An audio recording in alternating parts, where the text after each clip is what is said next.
and welcome back to the Two-Way Report. Last December 22, the state of New Jersey implemented A4769, a law that designates the entire state as a sensitive place, increases permit fees, allows social media posts to be used as grounds for permit denials, and mandates gun owners to obtain insurance that may not exist within the state. In response, the NRA-ILA, along with their state affiliate, the Association of New Jersey Rifle and Pistol Clubs, filed a lawsuit. In January, a court issued a temporary restraining order preventing the state from enforcing several of these restrictions. Last May 17th, the court released a 230-page opinion granting a preliminary injunction that prohibits the state from enforcing a significant portion of A4769 until the full legal proceedings are resolved. So, as far as these new permitting requirements, the court has ruled that the state cannot mandate individuals to acquire a $300,000 liability policy as a prerequisite for obtaining a carry license. Additionally, it has prohibited the state from conducting in-person interviews with the character references of the applicant. Furthermore, the court has narrowed down the scope of A4769's provision that allows the state to reject an applicant based on a determination of lacking the essential character and temperament required to be entrusted with a firearm.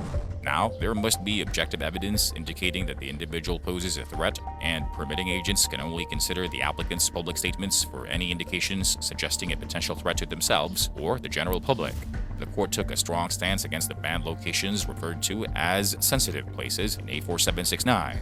It has prohibited the state from enforcing bans at the following locations: private properties, which restrict the possession of firearms on privately owned property where the public is generally invited, such as stores and restaurants, public gatherings and permitted events, zoos, parks, beaches, recreational facilities, and state parks, excluding playgrounds at these locations, libraries and museums, establishments that serve alcohol for on-premise consumption, entertainment facilities, casinos, airport parking lots and curbside drop-off and pickup areas, though individuals still cannot bring firearms into the airport unless they promptly place them in a checked bag, medical offices and ambulatory care facilities, public filming and motion picture locations, and inside vehicles. In its final determination, the court reached the conclusion that A4769 exceeded its bounds and transformed into the type of law that would have raised concerns for Founding Father Thomas Jefferson. According to the court, this law disarms law-abiding individuals while leaving those inclined or determined to commit crimes unaffected, thus exacerbating the situation for potential victims while benefiting potential assailants. Unfortunately, if you think we should all be celebrating, think again. That's because New Jersey has pulled off one of the most colossal gun grabs in the annals of American history. Brace yourselves for the jaw-dropping amendments that were made to New Jersey's laws, hot on the heels of the infamous Bruin opinion. It's quite the spectacle, isn't it?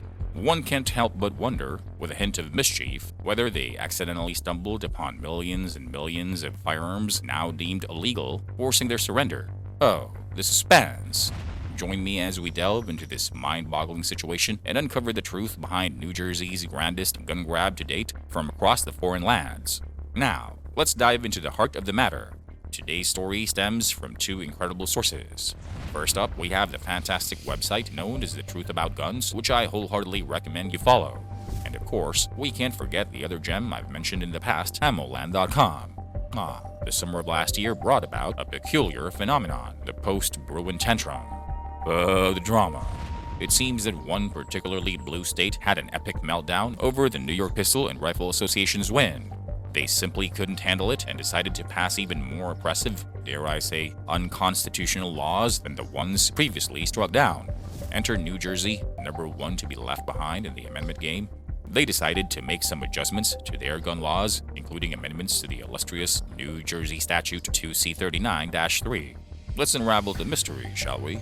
That, my friends, is none other than the comprehensive inventory of prohibited firearms in the communist state of New Jersey. Their mission? To rid themselves of the menace known as ghost guns, or as the federal government refers to them, privately made firearms. In the great state of Washington, they prefer the term untraceable firearms, while our friends in New Jersey have coined the catchy phrase ghost guns. Fascinating, isn't it? They were determined to ensure that no firearm without a serial number would ever see the light of day in New Jersey. However, there seems to be a minor hiccup. They didn't quite think this through.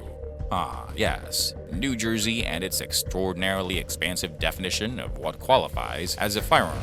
You see, in Washington state, unless there's an explosive spectacle happening in the chamber that sends the ground flying through the barrel, that's the only definition of a firearm they have. New Jersey, on the other hand, casts a wide net encompassing pellet guns, BB guns, air rifles, and a plethora of other intriguing contraptions. They even include antiques and black powder muzzleloaders, among other things. It's quite the conundrum, isn't it? There's this recent addition to the statute that governs those elusive, unserialized ghost firearms. It now states the following: any individual knowingly possessing a firearm that was either manufactured or assembled using a firearm frame or receiver, as defined in subsection K of New Jersey Statute 2C39-9, and lacks the requisite imprinted serial number registered with a federally licensed manufacturer, including but not limited to a firearm manufacturer, or was assembled from parts acquired in contravention with subsection K of New Jersey Statute 2C39-9, shall be deemed guilty of a third-degree crime. You're still with me? So, if you happen to possess a firearm lacking a serial number that was duly affixed by a federal firearms manufacturer, well, I regret to inform you that said firearm is now deemed unlawful, alright? It's quite simple, really. And even if you happen to possess a firearm with a serial number, but it was not bestowed upon it by a federally licensed firearms manufacturer within the United States, I'm afraid to say that the same verdict applies. Unlawful. Now, what does this mean for residents of New Jersey? It means that a substantial number of firearms, many of which you believed were lawfully in your possession, have now fallen under the category of unlawfulness according to the communist laws of New Jersey. Consider any firearm in your possession that was manufactured prior to 1968. Back then, there was no federal requirement to include serial numbers on firearms. Also, think about foreign-made or imported firearms. Even if they have a serial number, it's highly unlikely that the number was affixed by a federally licensed firearms manufacturer within the United States. While there are reputable international manufacturers, if they aren't licensed in the United States, their serial numbers won't be recognized. Let's not forget about BB guns. Yes, they are considered firearms under New Jersey law, highlighting the broad definition that contributes to the problem. But here's the catch. Whether it's a Red Ryder, Daisy, or any other brand, they don't manufacture real firearms, and therefore, they're not federally licensed firearms manufacturers. So, any serial number on a BB gun won't hold up. If you happen to have a Red Ryder BB gun tucked away in your child's closet, you might unknowingly find yourself in felony territory. And what about muzzleloaders or black powder devices? The majority of them lack serial numbers, and even if they do have one, it's unlikely that it was provided by a federally licensed firearms manufacturer. As a result, these firearms are now deemed unlawful. Oh, and let's not overlook antique firearms that have been passed down through generations as family heirlooms. Since they typically lack serial numbers, they too can potentially subject you to criminal liability. Just as a reminder, if you violate this law and are convicted, you could potentially face a maximum sentence of 5 years in prison and a $15,000 fine under New Jersey law. However, if you engage in the dealing, importing, or selling of these prohibited items, the penalties increase to up to 15 years in prison and a $150,000 fine. This situation exemplifies what can happen when individuals who lack knowledge about firearms are responsible for crafting gun laws. While I don't believe it was the deliberate intention of the entire New Jersey Assembly, it's possible that some members have been vocal about their desire to disarm law-abiding citizens. Nevertheless, I believe this issue arose more from ignorance rather than malicious intent. However, the underlying problem remains unchanged. Law-abiding and responsible gun owners in New Jersey are still adversely affected by these laws. It is unlikely that the state legislature will take steps to address this issue. The unfolding of events will certainly be intriguing to observe. Ideally, New Jersey will revisit and revise this statute, providing clearer definitions and eliminating some of the absurdities.